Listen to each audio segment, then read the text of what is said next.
There are only 5 of us on this camping trip, but we keep counting 6.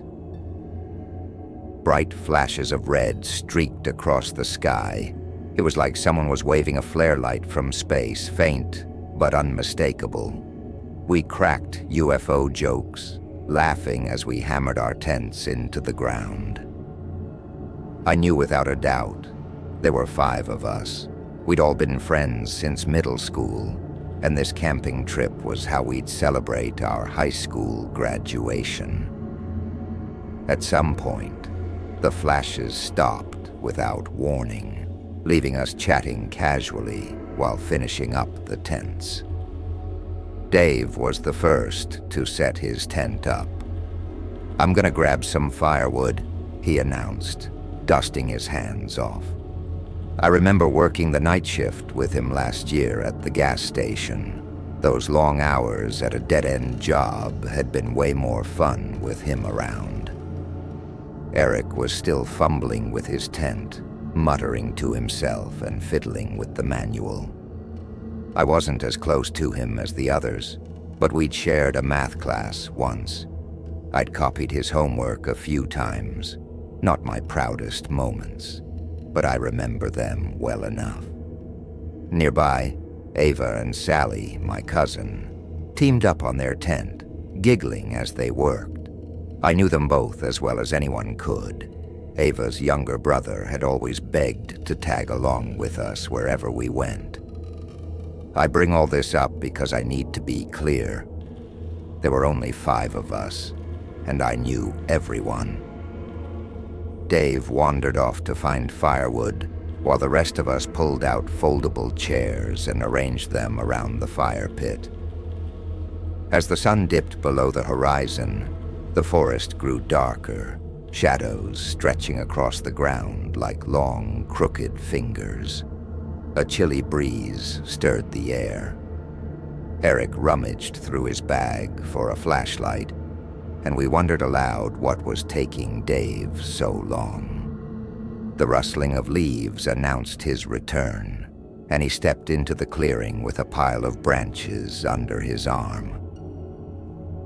"You guys didn't even pull out a chair for me," Dave grumbled as he dumped the wood into the pit. That's when it hit me. 5 chairs were already taken. I tried to make sense of it, but my thoughts felt muddy, as if something was wrapping its fingers around my brain and squeezing. Up until that moment, I'd felt sharp, alert. But now, every time I tried to figure out why the chairs were occupied when Dave hadn't sat down yet, my mind seemed to short-circuit. An unease crept into me, gnawing at the edges of my thoughts. The forest had gone completely silent.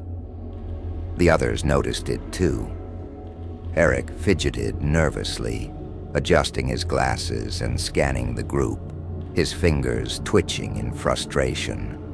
I glanced at every face, each one tense, familiar, yet somehow wrong until... "It's fine. I'll grab my own chair," Dave muttered, breaking the awkward silence. I stood to help him. He gave me a look, one that said he felt it too.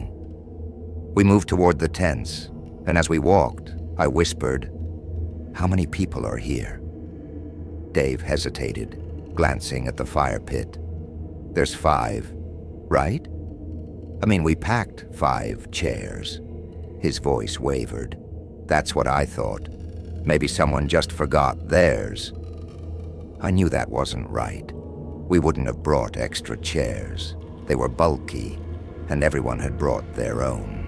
Still, the more I tried to focus on the problem, the more my head throbbed, like I was forcing thoughts through wet cement.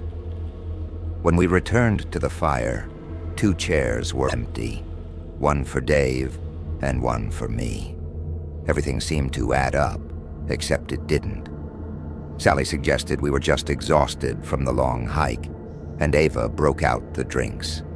We each grabbed a can, and in no time, the whole 6-pack was empty. We huddled closer to the fire for warmth, reminiscing about old times. Ava was midway through a story about strange things happening at her house when the uneasy feeling washed over me again. Something was off, something important. "Who started the fire?" I blurted, cutting Ava off mid-sentence. Everyone looked annoyed until they realized none of us had. I scanned their faces, barely illuminated by the flickering flames. Fear twisted their features into expressions I didn't recognize. "Wasn't it you, Dave?" Eric asked, his voice thin. Dave shook his head slowly. "I think," Sally began, staring just past me. "I think the person behind Jenny started it." My heart pounded as I whipped around. But there was nothing, only the pitch-black forest pressing in on us. Staring into that darkness made me feel small, as if I'd been swallowed whole by the trees. Sally trembled violently, her breath hitching. Ava rushed to her side, wrapping an arm around her shoulders to calm her. "We should leave," Ava whispered, her voice unsteady. "We'll get lost in the dark," Eric warned. "It's better to stay the night and leave at first light." Reluctantly, we agreed. But we made a new plan. No one would sleep alone. We'd pair up, squeezing into the small one-person tents. As we arranged ourselves, something became clear. There were only 5 of us, and yet we kept thinking there were 6. Eric, drenched in sweat, muttered under his breath, "Why do we keep thinking there are 6? I tried to do a head count. "There's me, Dave, Eric, Ava, Sally, and..." My voice faltered. I counted again, pointing at each person. When I reached Sally, a wave of nausea slammed into me. My vision blurred and my head throbbed with stabbing pain. I doubled over, vomiting into the dirt. Dave steadied me.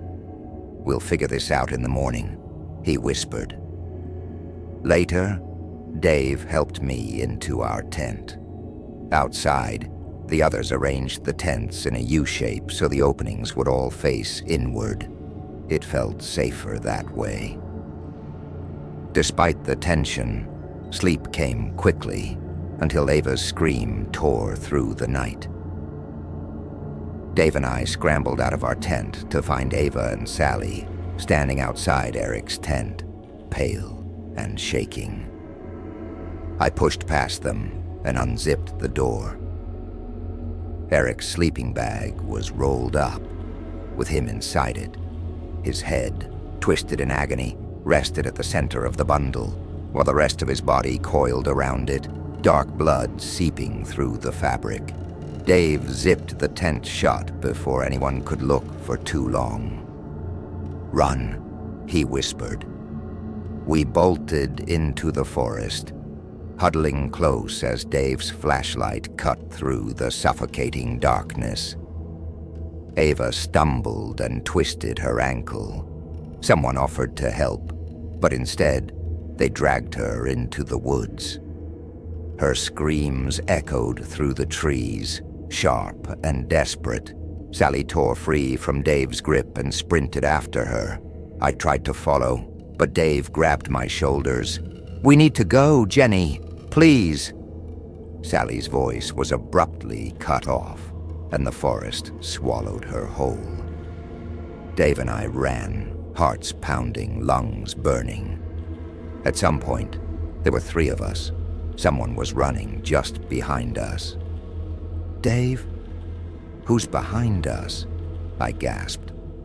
Dave glanced at me, confusion and terror flickering across his face before solidifying into rage. "Keep running!" he yelled, shoving his car keys into my hand. Then he turned and launched himself at whoever was following us. I ran, tripping and stumbling through the darkness until the forest spit me out into the parking lot. Without looking back, I jumped into the car, started the engine and sped onto the highway. Now I'm at a rest stop, waiting for the cops to arrive. I don't think they believe me, but they're sending someone anyway. The sun's starting to rise. Before they get here, I need to check why the person in my back seat has been so quiet.